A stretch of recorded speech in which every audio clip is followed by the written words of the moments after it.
আজকের এই ভিডিওতে আমরা কথা বলবো ভারতের অন্যতম কৃষি প্রধান রাজ্য পাঞ্জাবের ভয়াবহ বন্যা নিয়ে।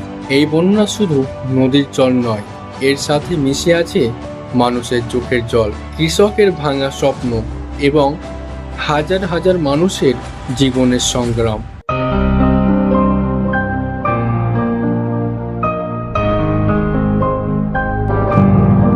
হ্যালো বন্ধুগণ, পাঞ্জাব মানেই আমাদের চোখে ভেসে ওঠে সোনালী গম ক্ষেত, সবুজ ধান ক্ষেত আর সমৃদ্ধ কৃষি।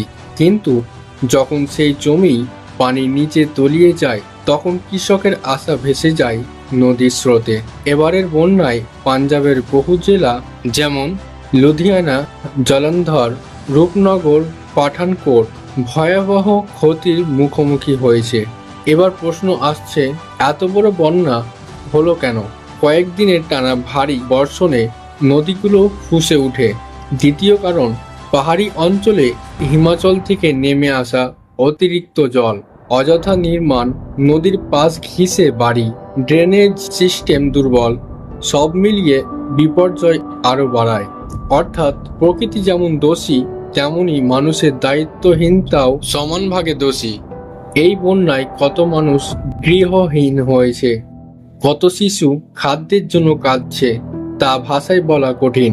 শুধু ঘর নয়, ভেসে গেছে গবাদি পশু, দোকানপাট, স্কুল কলেজ। একজন কৃষকের বক্তব্য ছিল, আমার সারা বছরের ফসল, আমার একমাত্র ভরসা, সব জলে চলে গেছে।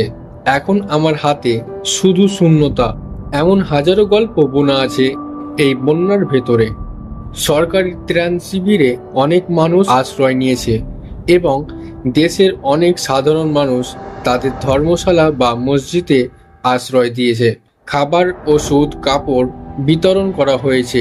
সেনা ও এনডিআরএফ এর টিম মানুষের উদ্ধার কাজে লেগে আছে। কিন্তু প্রশ্ন থেকে যায়, কেন প্রতিবারই দেরিতে ত্রাণ পৌঁছায়? কেন আগে থেকে কোনো প্রতিরোধমূলক ব্যবস্থা নেওয়া হয় না? মানুষের মনে ক্ষোভ আছে, আর সেই ক্ষোভে মিশে আছে ভয়। বন্যা শুধু মানুষেরই আঘাত করে না, আঘাত করে প্রকৃতিকেও। জমির উর্বরতা নষ্ট হয়ে যায়, গাছপালা ধ্বংস হয়, নদীর পানি দূষিত হয়। ফলে ভবিষ্যতে কৃষকরা আবার চাষ করতে গেলেও সমস্যার মুখে পড়বে।